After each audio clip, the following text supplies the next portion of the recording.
Hey everyone, in today's video, I want to talk about the things that I don't like about my Tesla Model Y. Now, just to be super clear, I absolutely love my car, but there's some things in the car that just makes me like, ah!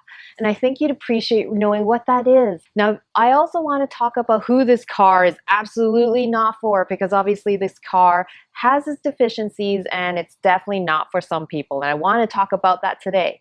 So if you are interested in purchasing this car, or just interested in Tesla in general, then you got to check out today's video. Now, the one thing that I don't like about this car is performance. Okay, okay, let's be totally clear. I'm not talking about performance in terms of speed and getting down to 0 to 60 seconds in less than like 5 seconds, which is like amazing. I'm not talking about performance compared to the luxury cars in this line. I mean, it blows it out of the water, and you know what those cars are. I'm talking about performance during the winter, okay? This is the symptom of any electric vehicle. When you have any electric vehicle in the winter, the battery goes down the toilet, goes like this. We started at 90% and now we're down to 63%, and we left the house. How many kilometers did we drive so far?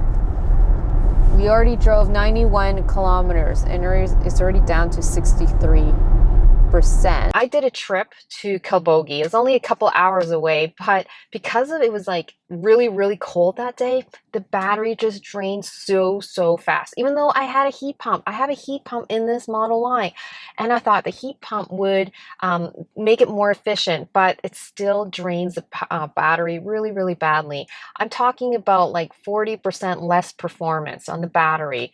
I might be overestimating, but that's just been my experience so far. So this is why it's so absolutely critical to get the long range for your car, because during the winter, like if you buy a car in the winter in Canada, in most provinces, other than like a couple cities like Vancouver, where you really don't get winter, it really does kill your performance. So you don't want to have range anxiety. Just as a full reminder, this is not a symptom of Tesla's batteries. This is a symptom of any electric vehicle. If you buy an electric vehicle and drive it during the winter, your battery performance is not going to be that great. And the only way to override this is just plan, okay? The great news about the Tesla Model Ys or any Tesla car is that they have the supercharger network, and there is a mapping system where you can really plan out your trips and actually figure out how long it takes to your next point. It'll actually say, for example, if you drive, say, from Ottawa to Toronto, it'll map up all the destination chargers and tell you, okay, this is how long you can drive until your next charge. So that way it really reduces your range anxiety. Now, the only thing about this is that I'm not sure how accurate this is during the winter time. I haven't tried a very long road trip during the winter, but I have seen some success stories during YouTube. So I would love to hear, what is your experience driving over the winter, especially with long trips, because I haven't really done a super long trip over the winter. Now let's talk about the second thing I don't like about my Tesla Model Y. Now, before I jump into what I don't like about my Tesla Model Y, I want to say, okay, let's put some positive in this video. Let's look at the interior. The interior is minimalistic. This is like totally my style. So if you're into minimalism, you like clean, simple lines, this car is just absolutely gorgeous. Like, look at this. Look at the display back here. But okay, let's get back to what I don't like about my car. Okay, it's the paint. It's driving me nuts. Okay, I've had my car for less than 7 months, and I've already had scratches in my hood, on my sides. You could see all these scratches. Now, I know you could get a little bit touch-up paint. It costs like,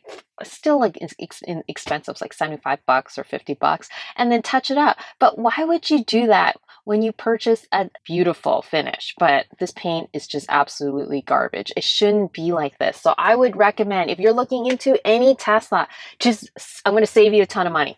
Purchase the basic white and just get a wrap, okay? You wrap your car like a saran wrap, of course, a gorgeous saran wrap of any color of your choice, or a clear coat, and then you protect your paint, okay? Because the paint finish is well known in a lot of the Teslas, it's absolutely garbage. But So lesson learned, I should have purchased just a basic white color, didn't have to pay anything extra, and then just take the extra cost and get a wrap. And then I could have chosen any color. Now, before I share the third thing I don't like about my Tesla Model Y, let's show some positives. What I love about this car is I want to show you something. I'm sure you already know about it from other reviews. Is like, look, I just squished it. And look, it can become, you can actually sleep in the car like a car camp mode. Okay, there's actually a car camping mode. I haven't tried it out, but you can actually sleep in the car and it has air conditioning in it. I also love the storage space. There's storage space under here. You store all the camping gear and little items in here. Now, the third thing I don't like about my Tesla Model Y is full self-driving. I know, I'm a huge sucker. I gave a $10,000 interest-free loan to Elon Musk. No, obviously. No, really, I did. I bought it because I'm a huge early adopter of technology and innovation. I'm a sucker for this stuff. And when full self-driving allows me to drive on the highway and it lets me merge lanes without really having to use a lot of brain cells, and it makes my life absolutely easier, and it gets to the different ramps and lets me kind of like enjoy my trip and my long trips, like my long road trips or my highway trips, then that's why I bought full self-driving. But if you don't do any of that, I would say, let's be frank, I don't think anyone really needs full self-driving right now. It's a very expensive software package, unless the only way you should maybe even contemplate getting it is if you can get financing for it, because over the long run, it's much cheaper than paying the subscription model that's available in the US. Now let's talk about things that really bugs me about full self-driving. It doesn't always work. And hear me out, okay? When you're on a long road trip and it's a super bright day, you think, hey, it should absolutely work. But in reality, sometimes because it's a super bright day, maybe it's from the glare of the snow or whatever it is, the cameras don't work and it says it's off. This only happened to me once or twice, okay? And it was in the middle of the winter, and I think has to do something with the glare of the snow, and it's just too much for the cameras. And one of the cameras didn't work. So then it really puts like, then autopilot doesn't really work then. Second thing is, sometimes if it's a super humid day and you always park your car in the garage, you take your car out, it takes time for your cameras to defog, so it gets condensation in it. And although I called my Tesla advisor and tried to get this fixed, and the mobile crew came out and tried to fix it, they said this is absolutely normal. So I would say this is kind of a few things that irks me.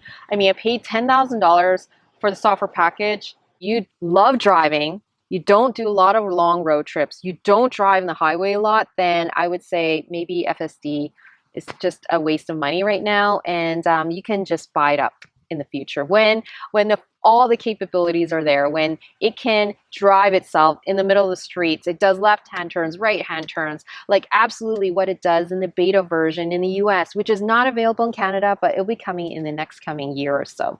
So fingers crossed. Don't get me wrong. Like I said, I absolutely love this car, and I want to show you a feature that I really love this car, especially if you have a bigger family. And it's my frunk. Okay, now I know if you are a big family, like you have 2 kids, a dog, and you're going on a big long road trip, or you're just gonna go see some, like do camping, this is like an absolute like amazing feature, okay? Because this car, if you have like cold stuff and you need it to be stored in cooler, well, this can keep it cold. If you have gym stuff that's a little stinky, you could keep it in the front. Or if you're doing a long road trip like I am across Canada with a dog and 2 kids and my husband, well, I'm going to have a ton of stuff that I need to store up here. And I found out that you could actually store 2 one wheels in this front. It's also in this area where I have this one issue with the car, and that's there's no car battery. Now, what's the big deal about the car battery? Well, it turns out that Tesla, a lot of Teslas, to charge your phone, to charge your laptop, to even open the doors to your car, uses the tiny car battery in the car. So if you leave your car just sitting idling in the garage for 8 months, not being used, over time your car battery can be drained. And what I've seen on YouTube so far, it's been an absolute nightmare to get your car battery changed, because you actually have to dismantle this housing and the side of the car to actually get access to the car battery just to change it over. Now, the good news is that although it's a big deal, okay, I'm sure the Tesla dealership will do that for you. Now, this is a big deal to me because I have a personal issue with electrical issues. My first two cars in Ottawa, I had times where I couldn't start up the car, and it turns out no matter how many times I changed the car battery, it turns out that there was an electrical issue with the car. And not only did this happen to me once, but it happened to me twice. So I'm not saying the Tesla is going to have a big electrical issue. I'm just saying, to me, knowing that if I let my car sitting idling for 8 months a year, not being used, the car battery could be drained, and I'm going to be starting to freak out because I might just think maybe it's not just a car battery issue. But I think that Tesla can easily fix this with a software upgrade where they can switch over using instead of using the dinky car battery, it could use the massive amount of batteries in the car and just fix it up with a software fix. Now, I've always wanted to try this though.